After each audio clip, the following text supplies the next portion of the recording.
So are we recording? Yep. Okay. Hi everybody, how's it going? Welcome.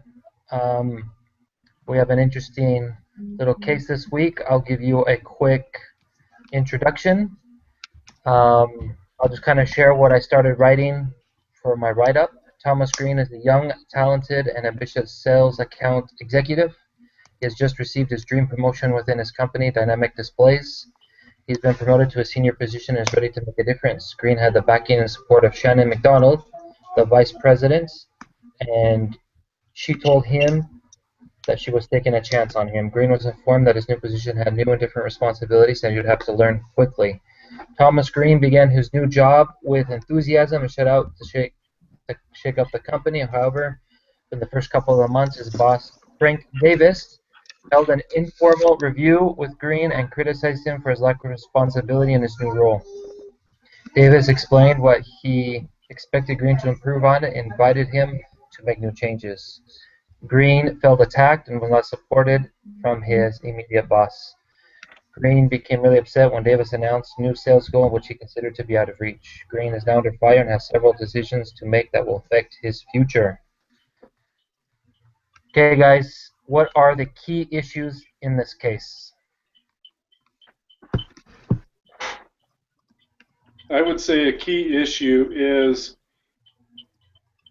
if and when do you go outside of normal protocol to hire or promote? You know, is it acceptable sometimes, or is it not acceptable to kind of deviate from protocol, which would be to promote somebody to a senior position? Well, did she go outside the normal procedures? Yeah, because it said typically, let me read it here. They like to promote from within, if I recall. Well, two things when it came to protocol. First was that Frank had expected to choose the new senior market specialist. So that implies that usually the director, usually the marketing director, hired or promoted or selected the new when a position was available, the new senior marketing specialist. So that was out of protocol. Number one, that she didn't consult him, and also that he didn't make the selection, and also that it was somebody that did not have experience. It says usually they have a few years of experience before they're promoted to the senior level. So those were all kind of maybe informal protocols for the company, but protocols nonetheless. Okay. What other key issues are involved with the case? I think it's a lack of really taking the time to understand your job. I mean, Green here took on this new job, and as we read through the case, he never truly adapted to his new job functions and continued to function in the capacity of his previous role without taking the time to do the functions of his new job, thinking that just trying to be a rock star salesman would get him through it. Yeah, I think I agree with both. With also another thing that I can also see maybe being a problem is the different work styles they have. Like Paul said, he's trying to be still like a salesman, and now he has different tactics that he's supposed to use, and then instead of getting along with his boss and figuring out how to improve in his new role, he's still trying to do what he used to do before and try to feel like he can do it better than his own boss. All right. Any other key issues?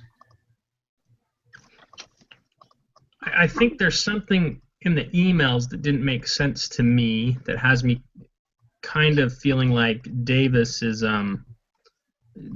Davis is hunting, and that is in his email he stated that they regularly discussed the problems, when in actuality they didn't regularly discuss the problems. Only during that review did he go over everything. So it kind of seemed like he's setting up Green to show that he's inept. Now, granted, Green has not taken the time to learn what it needed to learn, but I feel like there's a hunting issue here that's got to be addressed to some degree. I can see that because Davis is new in that position as well. And it's his old position that he's hunting on, too. I can see a lot of emotion in all this. Okay. Yeah. Well, we got to remember Davis understands that position inside and out. He knows exactly what the person in that spot needs to do in order to be successful. Now, the first week he had with Green, it seemed like they had a really good week, and to me, at first, it didn't seem like Davis was at all bothered by it until he started seeing Green's performance. Well, I thought Davis was actually, in that first review, fair, right? You give the guy, I think it was a month after a month. It was that informal review. I thought he was very, hey, you're doing good, but these are the things you need to do. You're not doing them. Let's work on it. I think that's a good thing, right? It was a good review. It's how he worded the email that bothered me. So his communications later on is what bothered you? Well, it's that he's not being honest. He's not stating it as it was. He's saying that they regularly discussed the shortcomings and they weren't rectified when they weren't regularly discussing any shortcomings. It kind of, I don't know. I feel that Green is failing. Green is not taking on the politics that he needed to take on. He's not taking on the management role that he needed to take on, and that's his shortcoming. But he's getting attacked, and whose fault is that he doesn't have the right training? Should his immediate supervisor be training him rather than just critiquing him? Does Davis have some responsibility there to answer for? Good question. Well, let me bring it back to what Norman was stating. Shannon McDonald, right, the vice president, was the one who took that chance and put him in that position. So if you were Shannon McDonald, would you have done the same thing? I maybe would have given him not the senior position, but the one below the senior on the team. I don't remember the flow chart well enough. I thought the people under him were basically who he was. No. He totally moved into a totally different. See, they have the national sales director who is under McDonald, and then that national sales director has regional sales managers, and then under those regional sales managers you have account executives. So market specialists. Yeah. So he totally moved out of the sales side of the business and into the senior market specialist. So, and the market specialists kind of support the account executives, and then there's 3 teams led by senior market specialists who were then reported to the marketing director, Davis. So the question is, Norman, so I guess you're saying that you would not have put him in that position. You would have put him in another position. I guess here's my question with Shannon McDonald. Why did she move him out of where he was really good?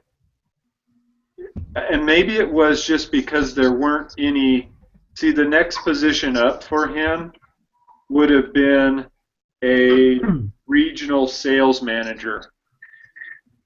And there's only 3 regional sales managers in the U.S., I guess. So I'm kind of thinking, you know, that says they hit off because they were from Georgia and stuff like that, and he was, you know, really good. It's almost like she was just kind of like, ooh, I like this guy. He's real ambitious. He's done really great in those few months he's been here with sales. You know, we've got this position open over here. You know, maybe we can plug him in there and he'll work. Right. I think it's one of those, you know, wrong seat on the right bus situations. Well, are there any pros though for hiring him in that position? I mean, we kind of look at it negatively, right? It's not working, but what is, from McDonald's point of view, why would she have done that? The Well- reason. Oh, go ahead. Sorry, who's speaking? Somebody was going to answer that question, but so go ahead.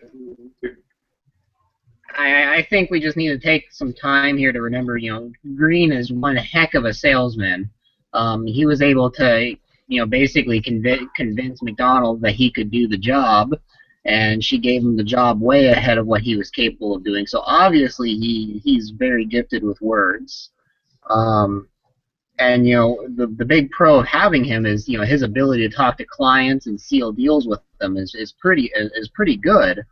But his main failing is where the other job that requires the more analytical side of having numbers, facts, figures to include with him as he's making the deal is just not quite present. So he's got a lot going for him that could make him successful in this, but his organizational and paperwork abilities are quite lacking.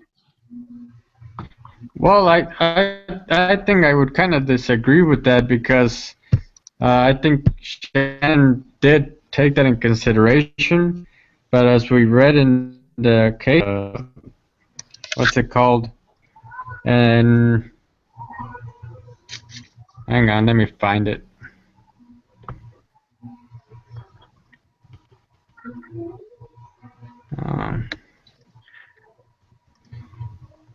He has like an ergoeconomics background, so he, you know, he should be good at presenting numbers and realistic numbers. And I think, based on his background, that's why he probably saw a flaw in Davis' presentation, because he said, "Wait a minute, that's not right."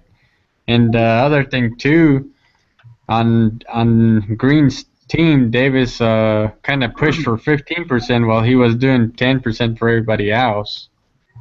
It's kind of, okay, 10% it's even pushing it, and you're giving me 15%. That's impossible. That's basically what he said. But because of his background, he has a good argument. Yeah, I do agree with you to the extent of his background, but I also got to question how good is his economics background, because, you know, he mentioned, oh, the numbers are wrong or they're off, but he doesn't, you know, we don't really ever see him discuss why he feels those numbers are off. It feels more like he's just going off of a gut feeling or an instinct, which is all well and good, but he's not like taking the time to present a report going, okay, Davis, here's why I feel this is off, and can we look at my numbers and go compare them against yours? Yeah, that is true.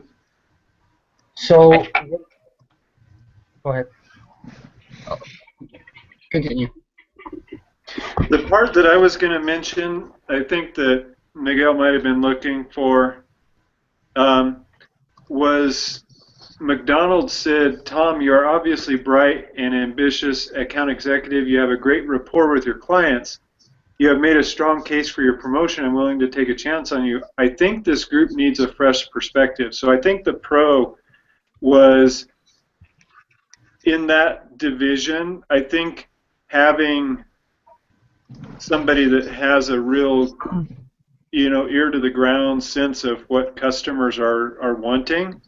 She liked that and valued that, but she said, however, I do have a couple of reservations about your lack of managerial experience You have only held sales roles, and the senior market specialist position is very different. This new job will require you to think strategically as well as tactically, and you will have to coordinate between several different functions and layers of corporate management. I'm hoping you compensate for your lack of experience by seeking out guidance from some of our more seasoned managers. He obviously did not take that advice because he's got two other senior marketing managers in that group that work for Davis, and he could have, kind of looked to see what they do, see how they come up with strategies and meeting the goals and things like that, or putting together the statistical analysis. But he didn't even make one attempt to do that. Yeah, she had an open invitation for him, and it doesn't sound like he could contact her if he wanted to. So I clearly feel that he has some serious responsibility for not stepping up. But, is he alone to blame? Okay. So Frank Davis is Thomas Green's boss, immediate boss. What do you think he's after? What do you think what does he value? What does he really want from Thomas? I think Davis really wants reliability, and he wants to know that when he asks for things or things that they'll get done, and that he knows exactly where his where Green's going to be when his calendar says it's going to be. I mean, I don't think Davis would have ever had any complaints had. Wasn't there something where they mentioned where he asked them 3 times in an email for various reports and he still didn't have them or no replies to them? And then, Davis never produced those. At the same time, the calendars would say Green was in one place, but he was actually somewhere else completely. So Davis had no idea where he was or how to contact him because Green decided it was his time to go and do his own thing and in favor of possible clients. Yeah, I think Frank had good intentions, and I think he was just a little bit blindsided by having someone put in that position that he didn't have really any input on, and probably never having to manage somebody with this type of temperament, ego probably. It sounds like Green has just a huge head and a big ego, and not willing to listen, not willing to learn, not willing to be mentored. So I think Davis was a little overwhelmed with him. I also think maybe I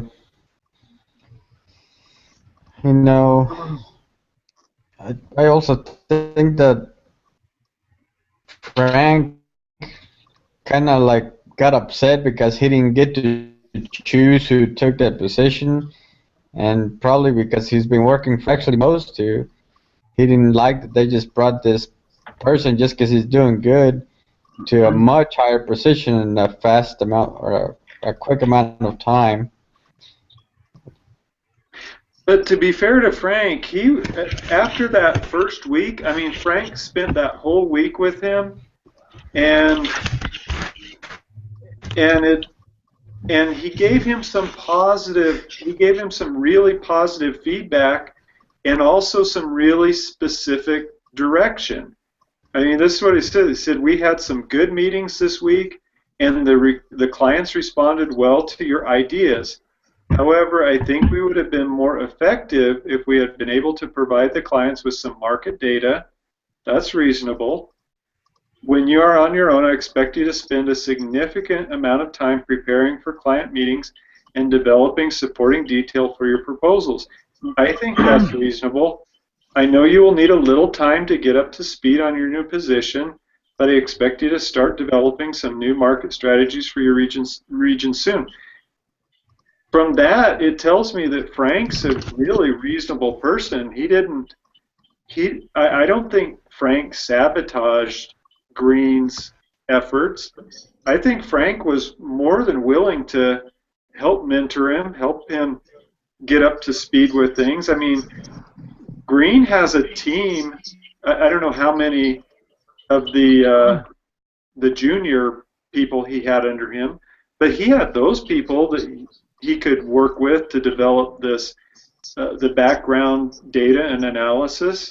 So I do think Frank, while he might have been a little upset about not being in the loop to help pick the person, I think he did. I think he did what he should have done at the beginning, and I think probably did a pretty good job at it. Well, yeah, I agree. Actually, I think that what he did was appropriate, right, and probably the right thing to do. What I do find interesting, though, is I get the feeling that Thomas Green speaks very well. When he gets in front of people and his customers, right, he can build that rapport. He can convince them of their ideas, but yet what Frank was asking him is you need to give support, right? You need to prove that your ideas will work. You can't just convince people and get along with them, right? And I think that's his sales skills coming in, but the managerial skills and the strategic skills that he's lacking shows, right? And I think that's part of his problem is unwillingness to adapt and to learn those skills. And I think that was the warning from McDonald at the beginning, right? Mm-hmm. I think we can all comfortably agree that even if Green was struggling a little bit in terms of the numbers portion of his job, Davis would have been more willing to mentor and work with him because at least he would know Green was producing. But instead, we see Green, start ignoring him, going out of his way to not meet with him, start focusing on his own project instead of what Davis needs him to do for the target year.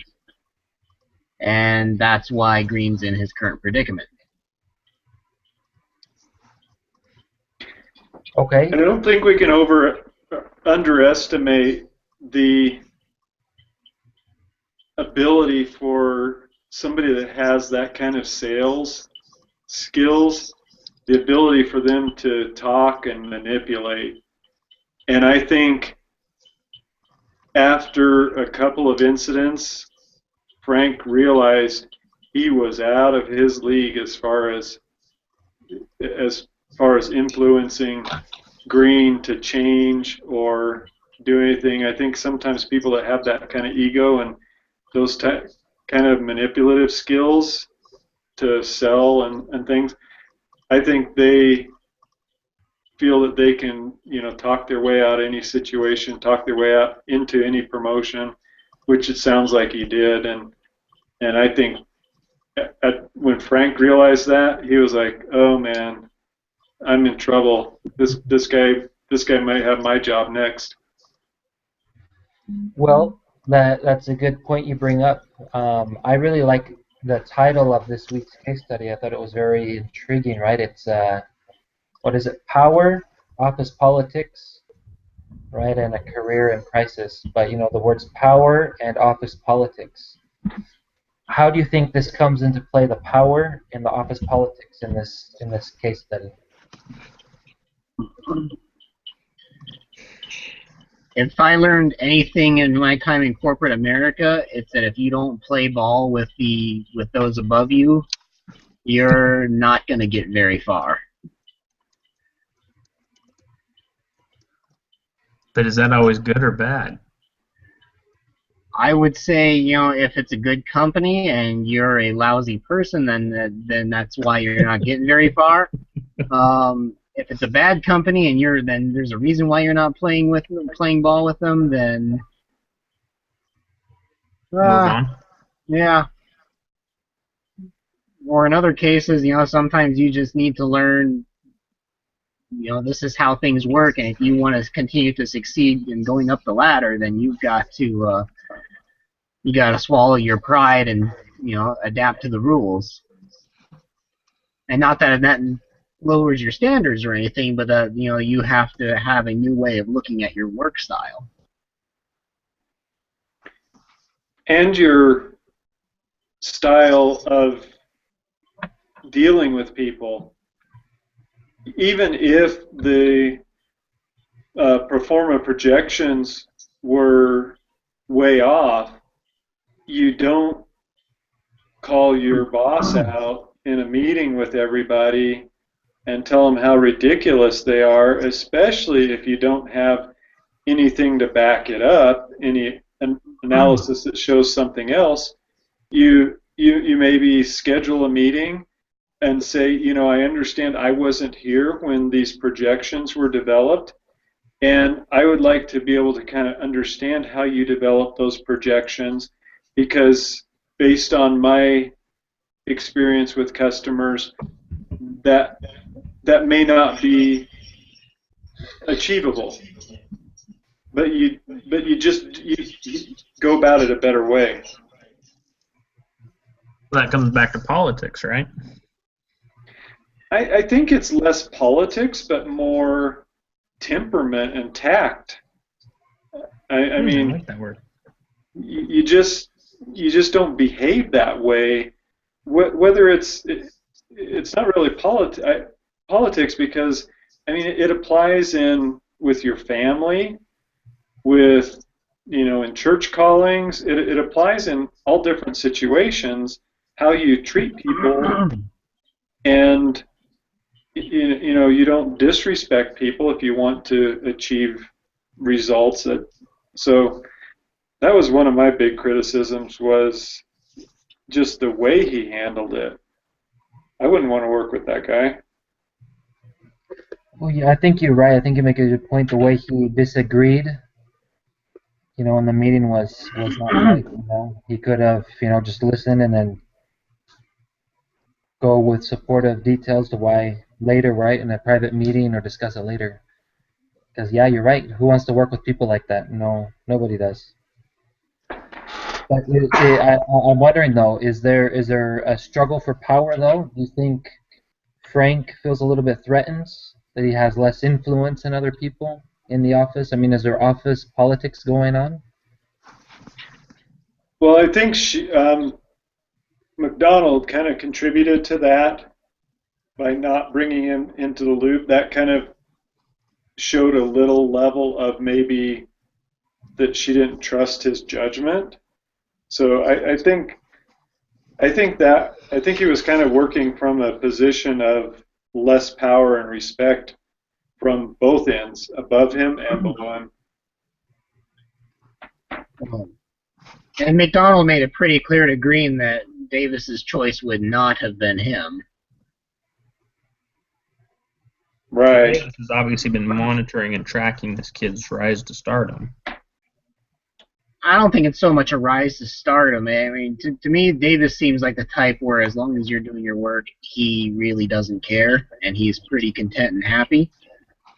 And maybe not. We don't know enough about Davis to properly judge that, but I think the biggest thing here is, if you have a gut feeling, you can't just go off of that and ride with it. You've got to have some facts and figures to go with you if you want to challenge the the office leadership.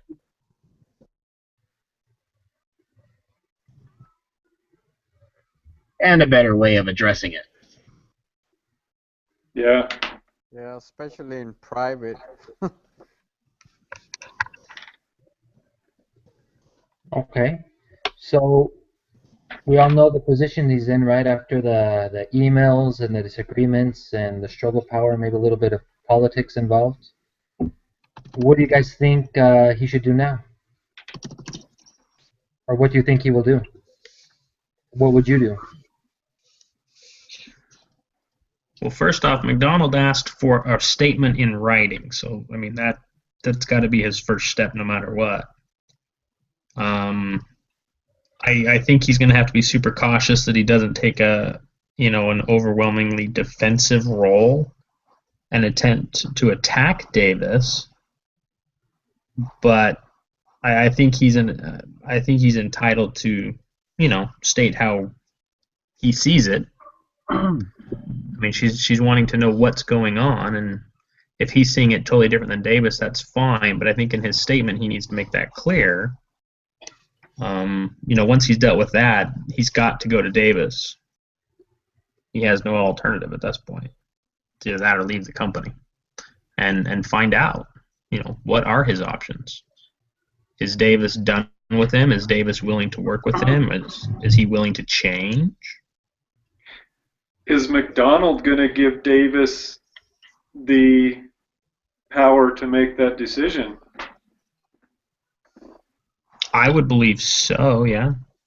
I think she'll leave it up to Davis. I don't think so. You don't think so? If I were Davis, I would be skeptical. Well, I guess in Davis's favor, right? He's not the one who hired him, right? If things aren't working out, I guess it reflects more of McDonald and her decision abilities, right? And I think for that reason, she won't want to give him the power to do anything about it, right? Well, Is it possible that McDonald thinks that all this is coming from Davis, and Davis being, upset that he didn't get to pick the person, and so he's kind of taking it out on this person and not training them and just finding excuses to get rid of him?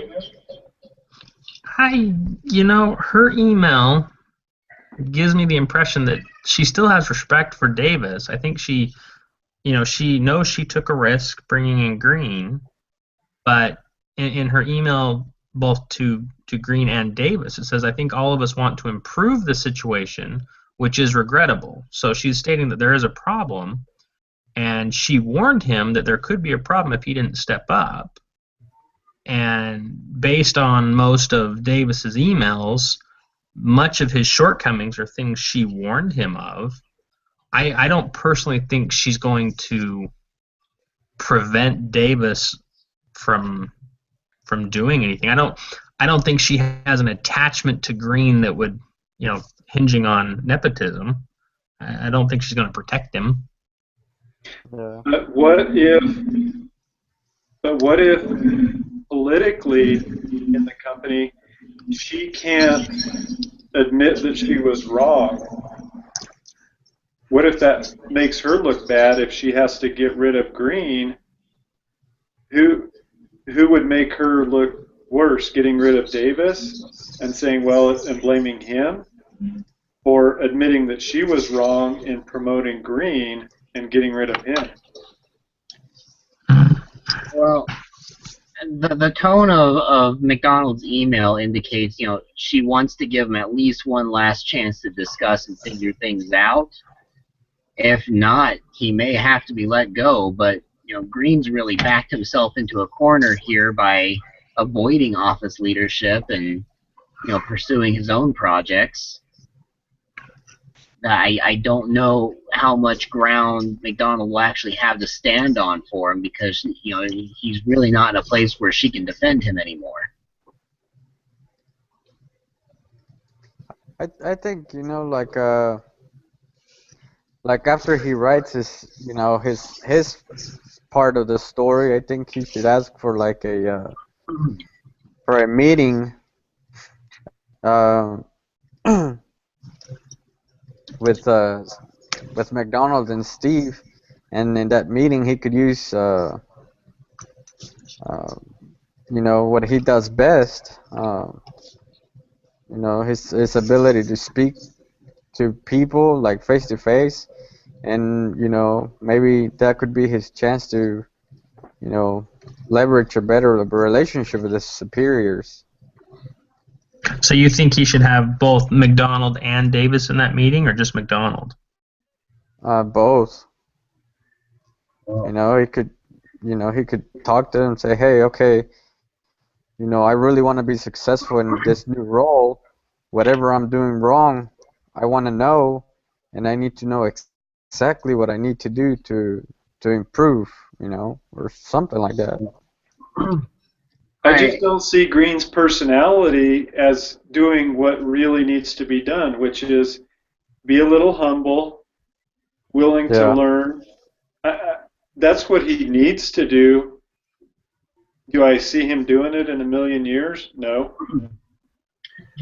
I think Green has poisoned himself in his mind to not see his shortcomings. Because as we read throughout the case study, he keeps mentioning, "Oh, Davis is out to get me. Davis just wants to get me fired."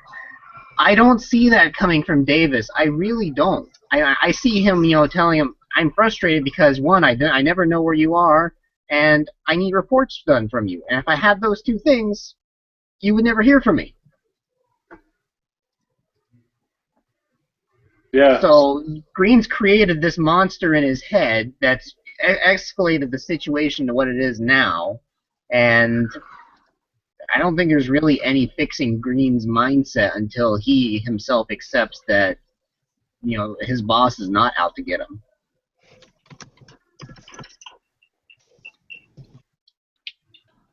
So what does he need to do now, though? So he's gotten himself in this position. What can he do? What should he do? And is there anything he can do to repair the situation? I mean, There's plenty of things he could do. Whether or not he's willing to do them is one question, and whether or not they're willing to let him do them would be the next. What should he do then? Well, time is not really on his side anymore. But, he needs to sit down with McDonald and Davis and go, "Look, this is what I've been doing wrong. I need to change, and this is how I'm going to go about fixing it." And if he can lay down a plan of attack for them and actually show some results and goals of improvement over a period of time, I think that would be his best way of fixing his current relationship with Davis and McDonald. Do you think they'd let him?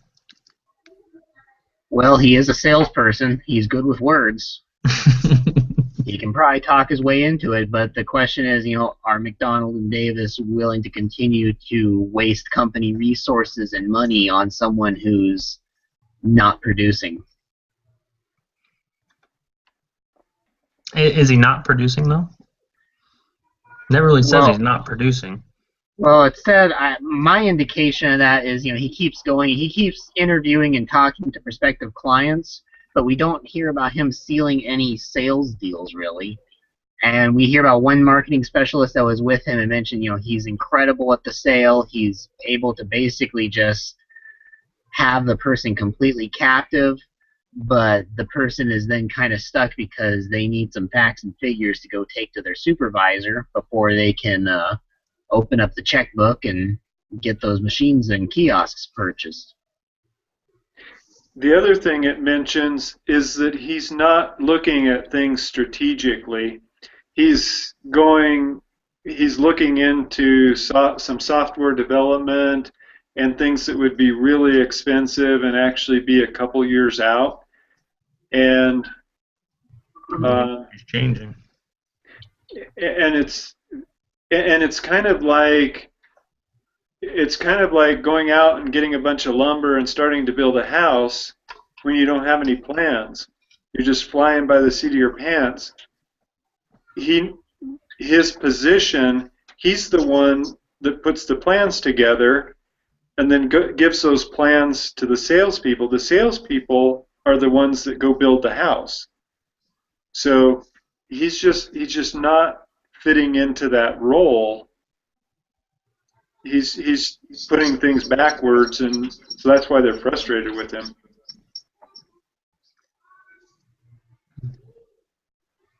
Yeah, it seems to me, from the reading, Green is very focused on the future development, which is all well and good, but he hasn't focused at all on the target sales goals of 2008, which is what he was supposed to be doing for, the year that he's had the job?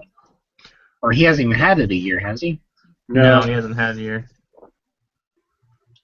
One thing I did notice, and maybe this goes back to the same salesman mentality, he's a good salesman, but it seems like he is only focused on the airline market.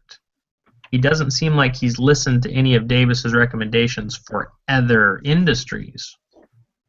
So I wonder if, he's saying these goals are unachievable and that's not possible, this is not possible. He's also not broadened his horizon as far as, and that's part of his role now. Part of his role now is not just to be really good at airlines. He's supposed to be able to build programs for the sales guys to use to target multiple sectors.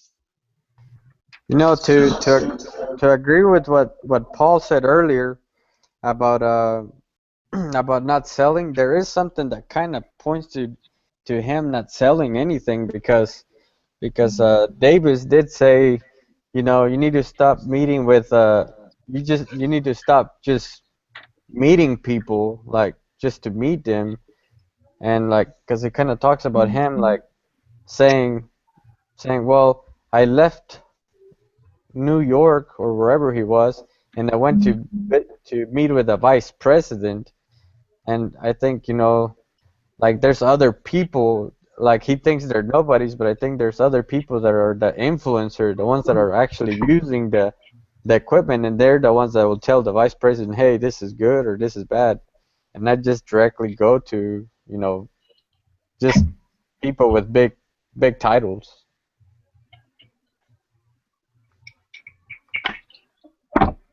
So again, a sales guy. Yeah. So, how do you guys think someone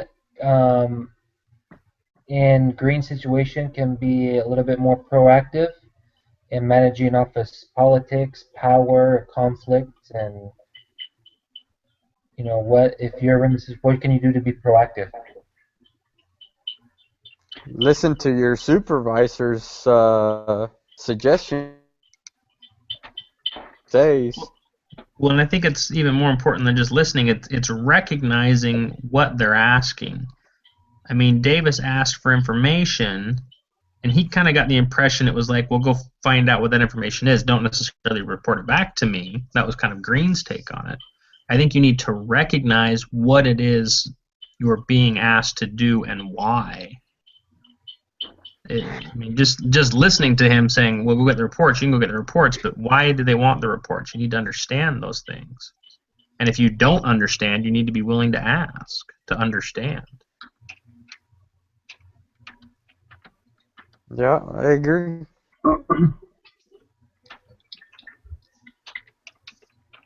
I think this is an example of being given the entire tool shed and all the instruction manuals on how to succeed and then just ignoring it.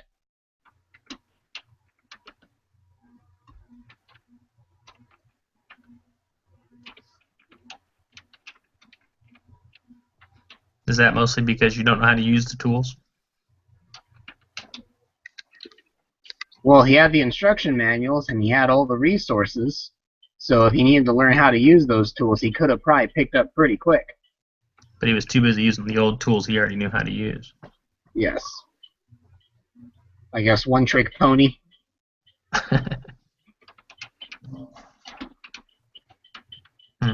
Okay, so changing the topic a little bit from the book we're supposed to be reading, what's it called, Influencer. Are there any connections between this case and the book that we are reading?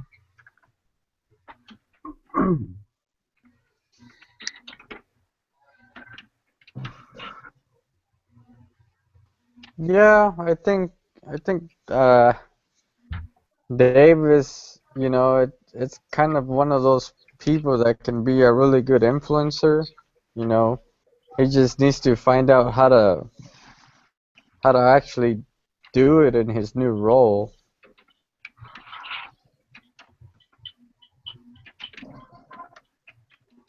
Like Paul said, you know, like get the tools and look at the instruction manual and start working where you need to work on.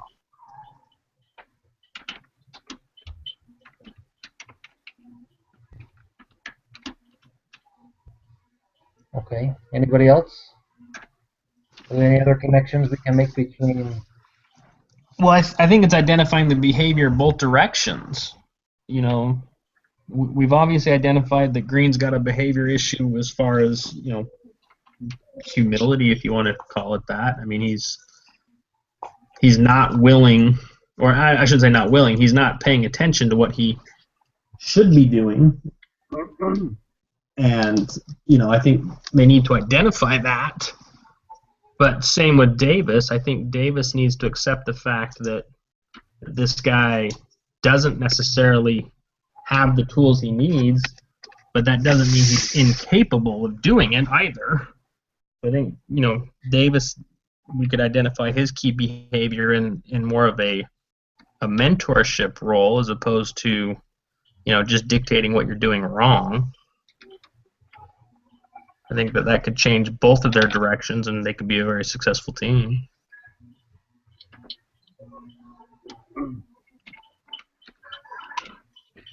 Okay. Are there any gospel connections that are pertinent to this case? Obedience. I've actually seen situations where in like a ward council, there can be certain leaders who like to put forward their ideas, but then if their ideas aren't adopted or recognized, then they get real silent, or they're non-supportive of the idea that is adopted. And I think that's just a level of maturity. If you're not mature, and I don't think Green is very mature, then I think you're inclined to be that way. The other thing that I see that's really tied to this is your level of self-awareness. If you can't see yourself for how other people see you, it's really difficult to change. If you don't recognize that you're arrogant and can't recognize your faults, like inexperience, that's why I say, this is what Green should do, but I don't think he'll do it. People that aren't self-aware, very difficult to change. I also think there's like a lack of trust between Davis and Green. They don't like, Davis doesn't trust Green and Green doesn't trust Davis.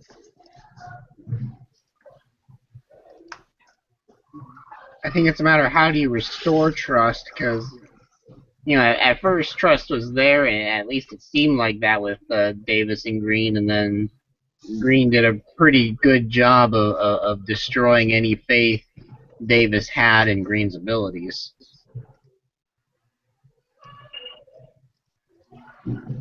That is true.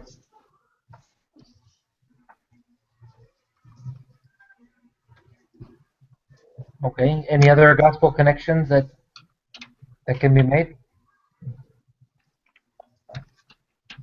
I kind of like the example that Norman gave, right, of maybe conflicts within, our church callings or within just members, and I think there's a couple principles that we can learn, right? Maybe being humble and always be willing to learn, right? To be lifelong learners, or to have the attitude, I can learn, I can adapt, and to learn from others.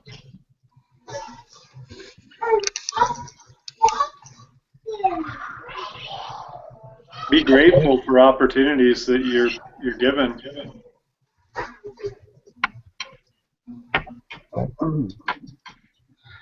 All right.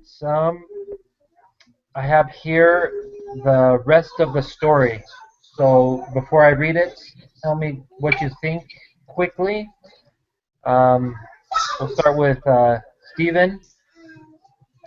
What do you think is going to happen or will happen?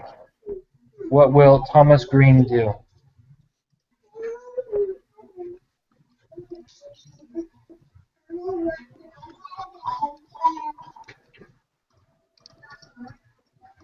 Hello? Jordy, who are you talking to? Well, to everyone. But I I thought you said Steven, so I thought you were trying to specify someone's talking to you, but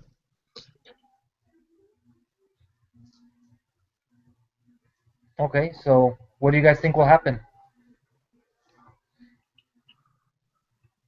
I think he's a lost cause. I think either he'll leave because he needs to leave, or he'll be pushed out one way or the other. Okay. Uh, Miguel?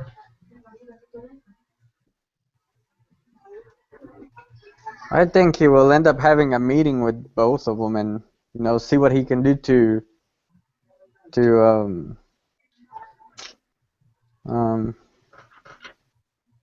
to be more proficient in his new role and to um, better his relationship with his superior.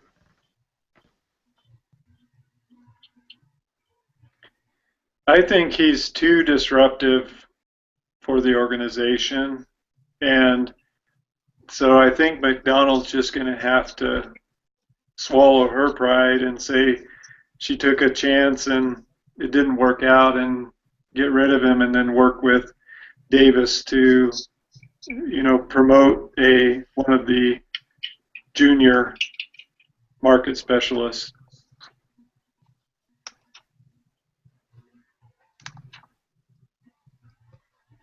Okay. Paul?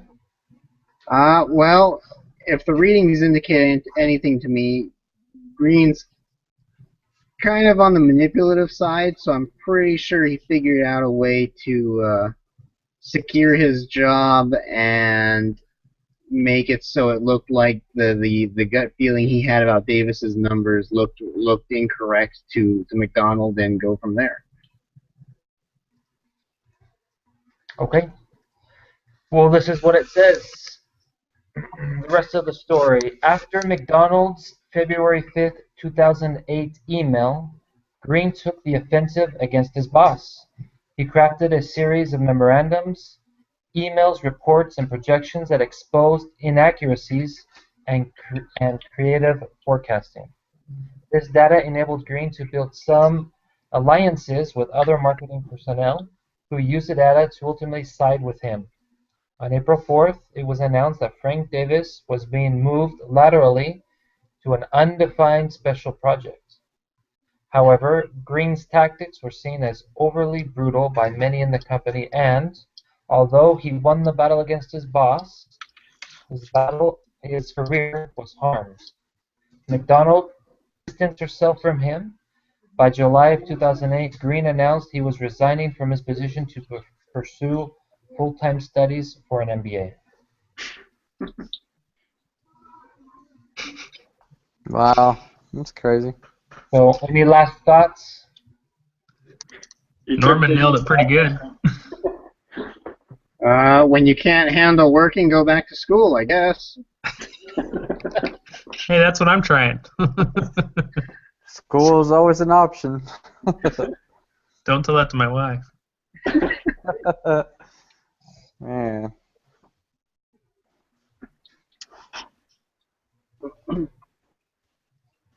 All right. Okay, well, thank you, everybody. Any other comments? No, I'm good. No. Okay. I don't know, Norman, who's going to be the next week? I think I've got next Group week. leader. Let me see if I can find my. Yeah, I'm pretty sure it's me. Yeah, Justin. And then Paul the week after that. Okay. All right. Have a nice week, everybody. All right, you too. Good night, all. Sounds good. Bye. Take care. Monday. Bye. Norman, you'll send it right in the email? Yep. Okay. Thank you.